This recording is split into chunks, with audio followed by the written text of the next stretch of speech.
Juan capítulo 6. Alimentación de los 5000. También se puede ver en Mateo 14, del 13 al 21, Marcos 6, 30 al 44, Lucas 9, del 10 al 17.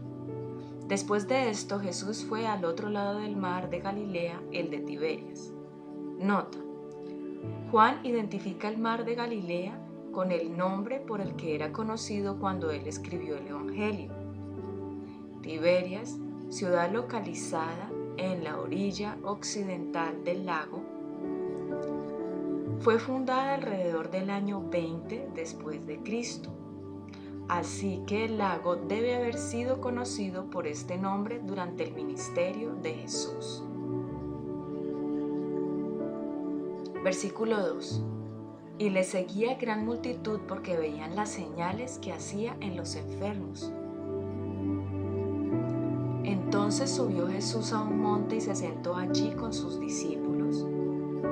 Y estaba cerca la Pascua, la fiesta de los judíos.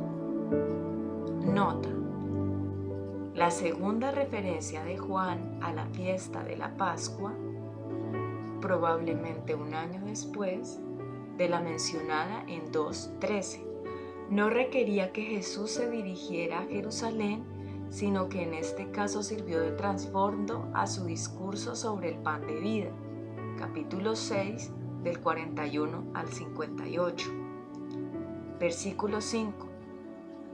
Cuando alzó Jesús los ojos y vio que había venido a él gran multitud, dijo a Felipe: ¿de dónde compraremos pan para que coman estos? Pero esto decía para probarle, porque él sabía lo que había de hacer.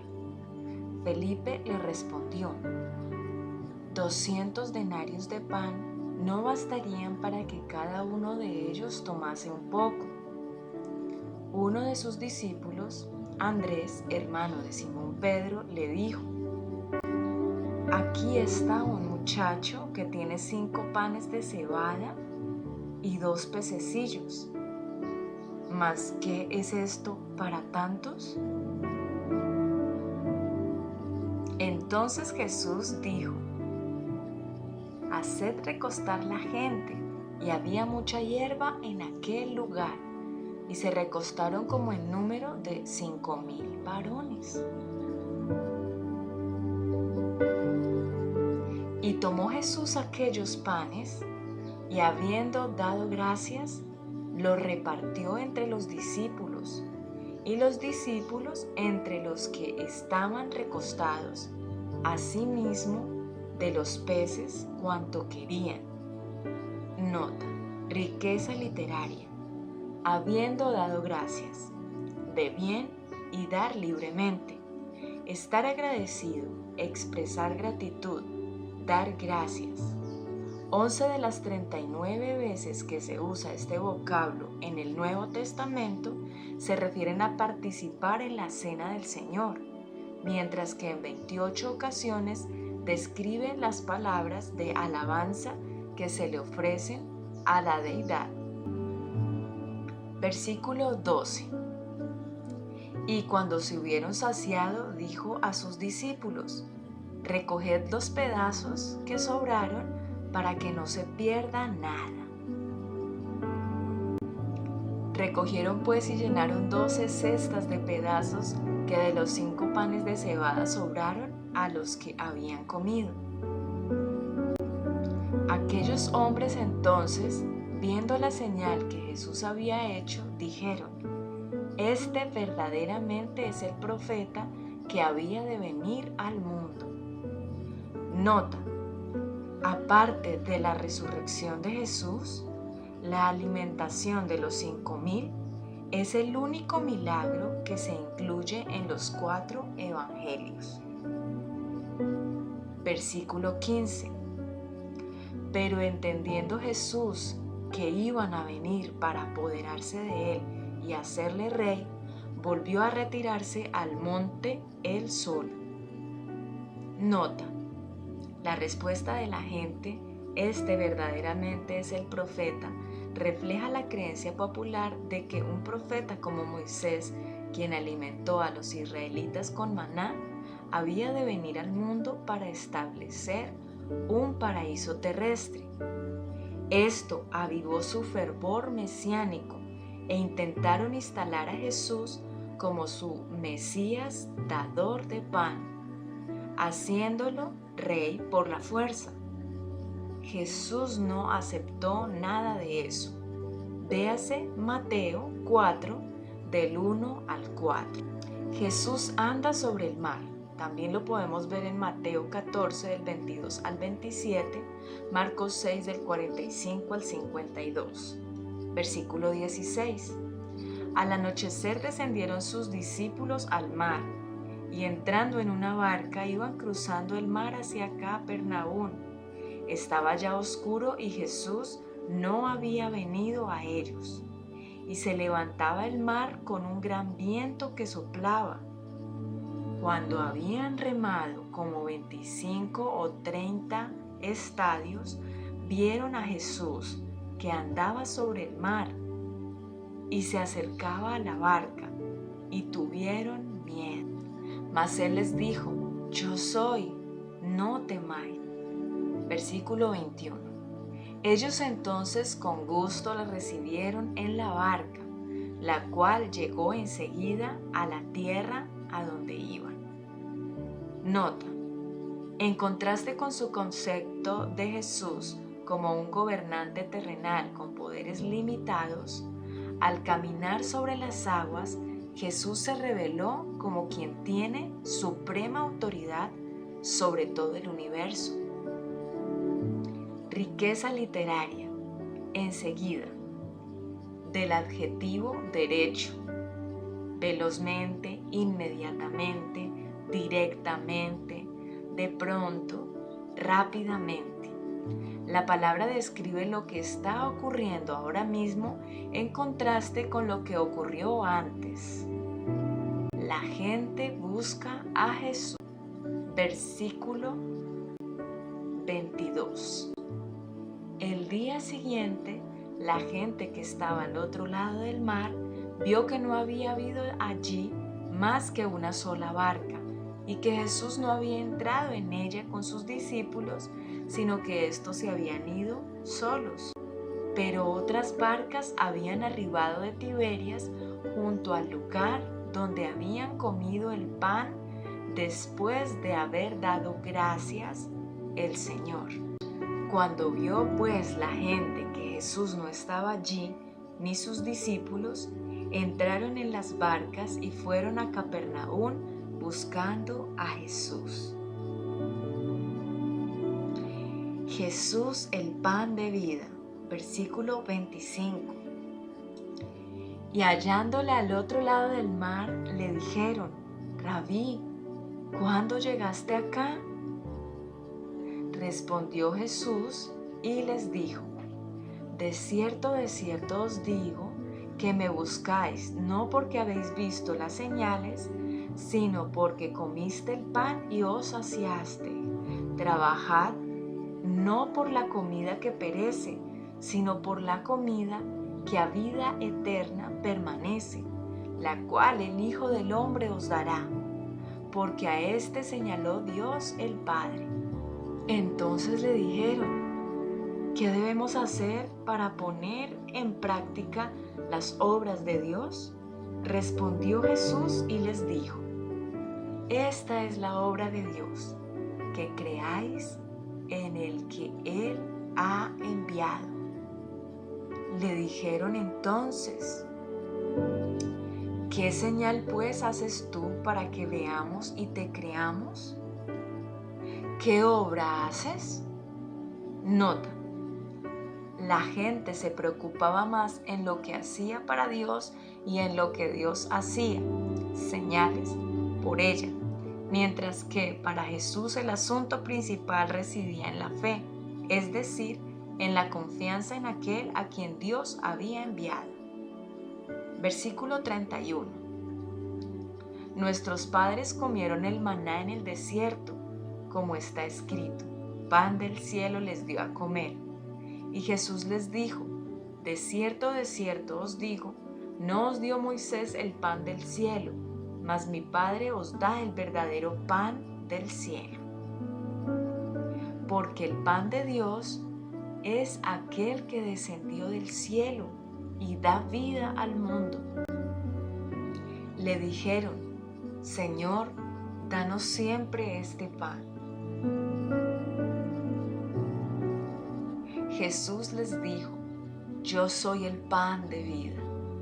El que a mí viene nunca tendrá hambre, y el que en mí cree no tendrá sed jamás.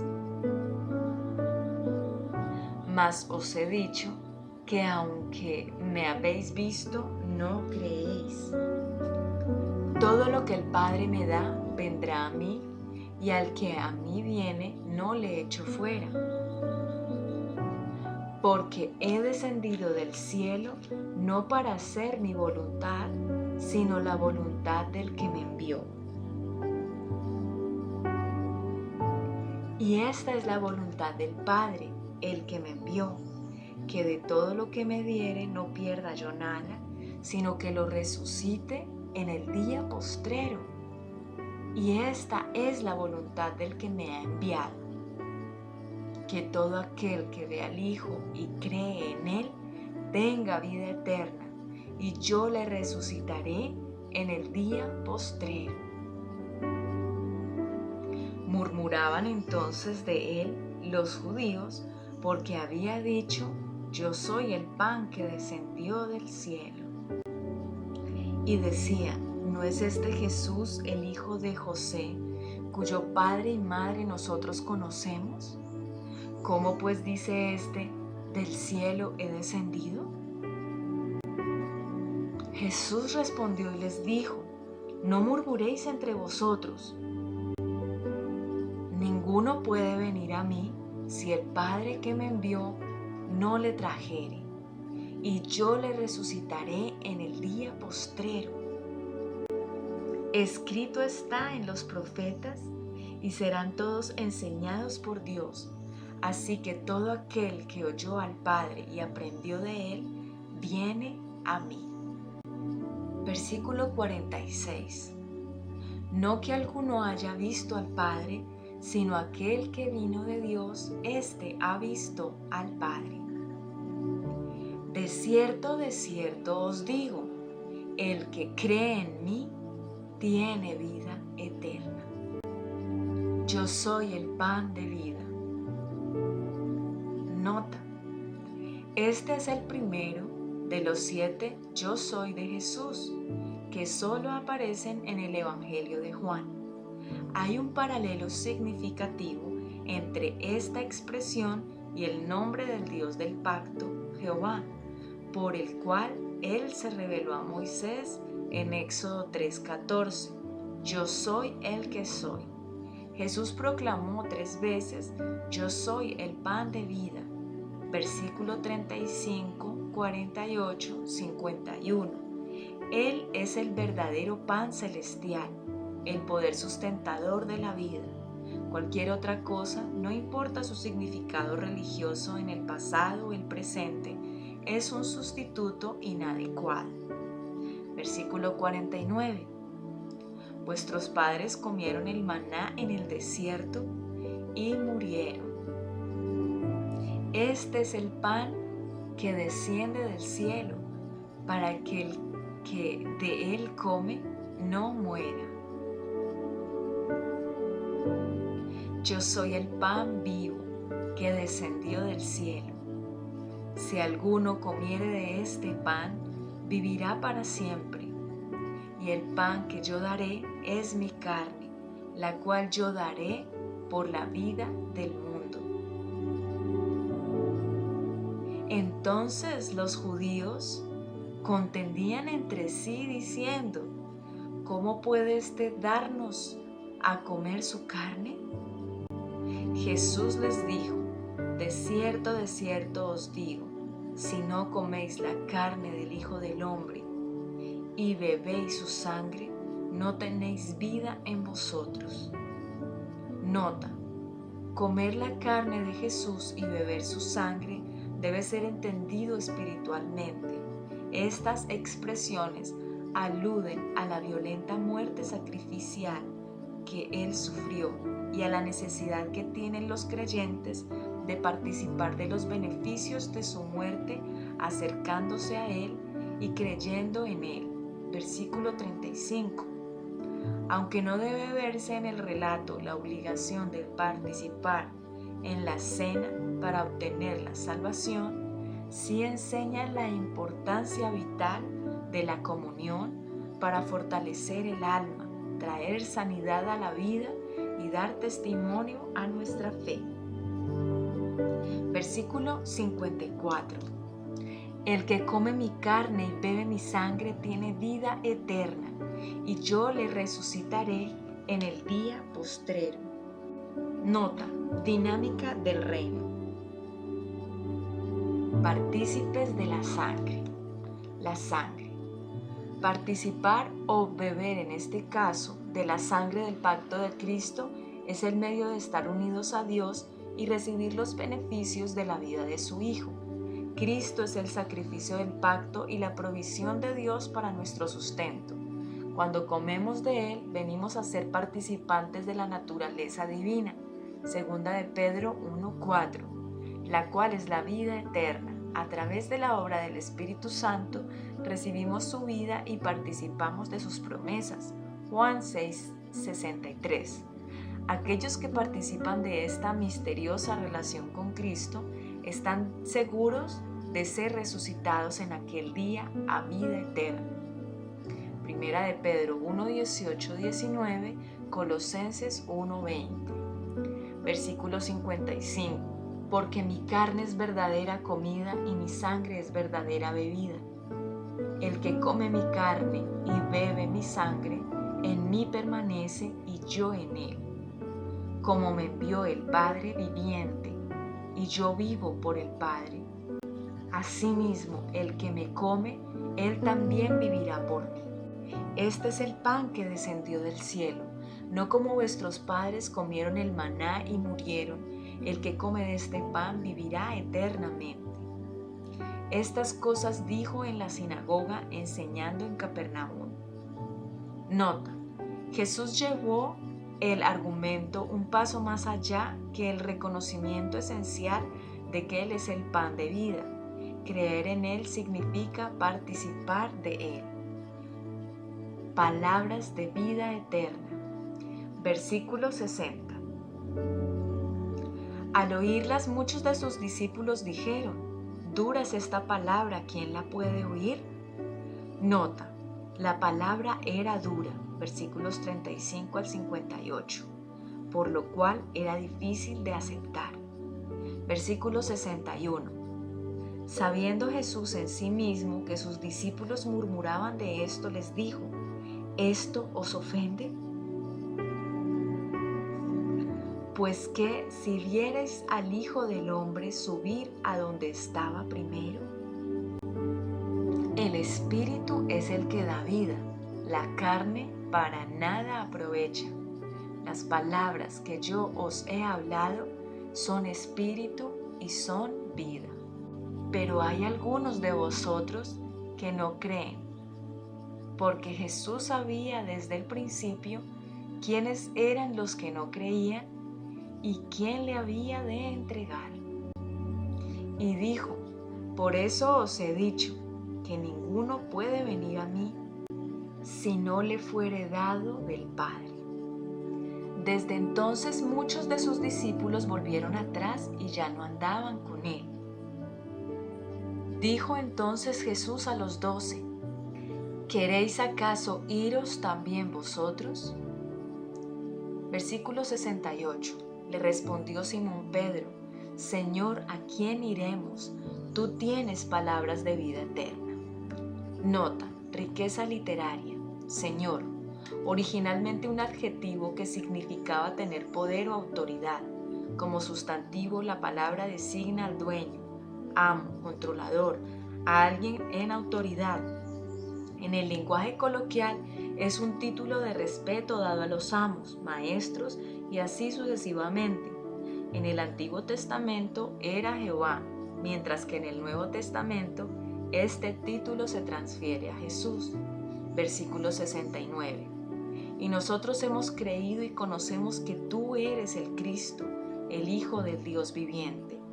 Jesús les respondió: ¿No os he escogido yo a vosotros los 12, y uno de vosotros es diablo?